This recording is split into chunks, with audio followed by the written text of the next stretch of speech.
spending the day in musical heaven. It's day 227. Oh, Beatles-a-Day. keeps the doctor away because why? Music will save it the mother flipping day. Ooh, Yeah, that's strong. I said it. But it's true. Today was saved by music yet again. Yes, indeed. We did something really super fun today. We did. Some friends of ours in England are having a convention this weekend, and we got to be the guest hosts at the Friday Night Spectacular. The Labs convention, which is going all weekend, but we were able to help out and host the show tonight, you know. Yes, thank you for the invite. It's great. Lots of things going on over there. You know, it's kind of funny when you're used to going to a convention and doing all of those things that people are going to go to in person, but then having to translate it onto tech. Every single organization in the world that is used to having conventions are finding creative ways to put it on Zoom, put it on YouTube, put it on Facebook Live, OBS platforms, all sorts of things. And you know what? It's a pretty interesting time to be alive, to figure out how we can stay connected.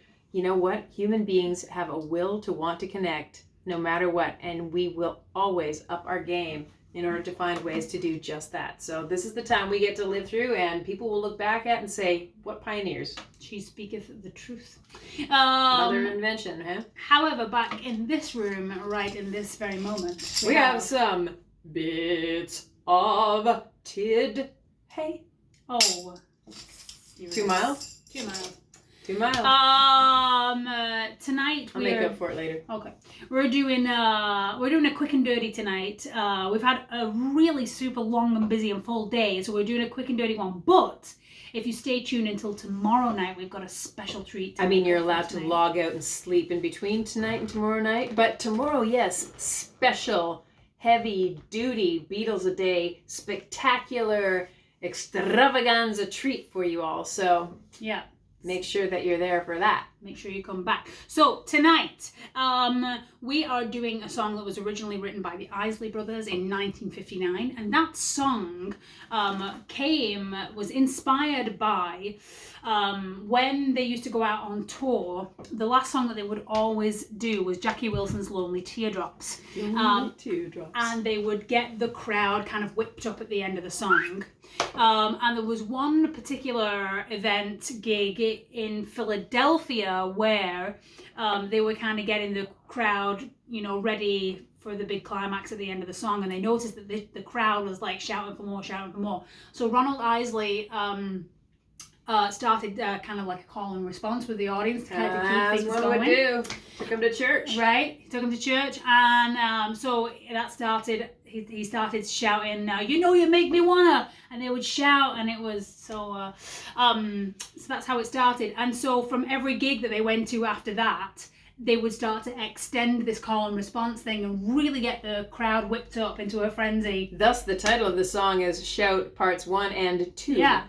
And so when they finally got back to New York City and was starting to record new music, they spoke to their producers and said, you know, we should really work this into a song. And so that's what they did. And did you know? Actually, you know what? I'll tell you that after the song. I'll tell you that after the song after we've done it. But as it pertains to the Beatles, they actually recorded it for a TV special called Around the Beatles, and they recorded it actually a little bit later than you think. It was 1964 when they recorded it.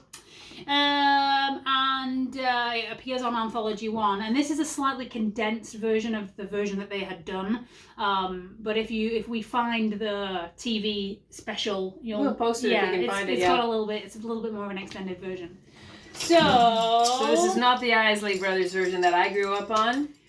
And even as much as I love the Beatles, it's a bit of a stretch. It's a very to Beatlefy this. Yes, it's a very Beatlefy. It is. Okay, are you ready? I think so. 1, 2, 3, 4. You know you make me wanna kick my heels up and throw my head back and shout, throw my head back and shout. Come on now, shout, get to see you. Shout, shout, get to see you. Shout, shout, take it easy. Shout, take it easy. Shout, take it easy. Shout, take it easy. Shout, take it easy. Shout, take it easy. Shout, take it easy. Shout, take it easy.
softer.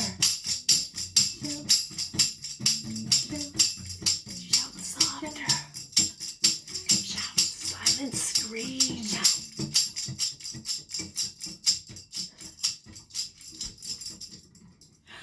I can't even tell you what the pain in my arm right now.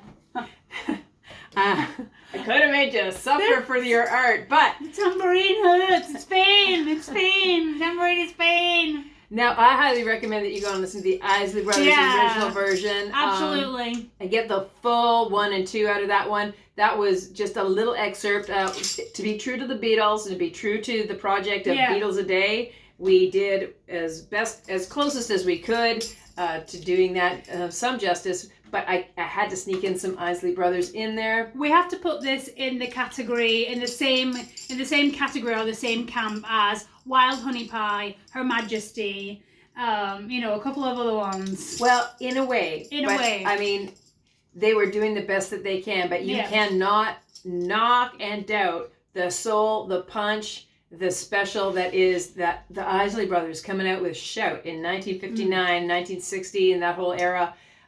It was just mind-shatteringly cool and lifted straight from Black version, Church and just all gospel influenced. So amazing. Hard for like these white guys from Liverpool to appropriate, but it was a good crowd pleaser and everybody loved that song. Terribly popular. Did you know that when the Islet Brothers came out with this song and it was being played on the radio everywhere, there were a lot of church groups who called the radio stations and said, you need to stop playing that song. Because this is taken from, gospel traditions. And there was, that kind of like, the idea that popular music was kind of like evil and, the secular music and all that, the gospel music was sacred. And so the mashing, the merging of the two to a lot of, people in the church was like, this must be stopped. So. Yeah, it was absolutely like, it was so blatant. But if you look back at the history of rhythm and blues as it's developing, from the 40s and the 50s, into the 60s, if you took the Black Church gospel music out of music, you wouldn't have jazz. We wouldn't have anything. True. We'd be still dancing to like European dance tunes. Yeah, which we also still do as well. Which we also still do. The merge of music. Music doesn't know where it came from. It just wants to find itself.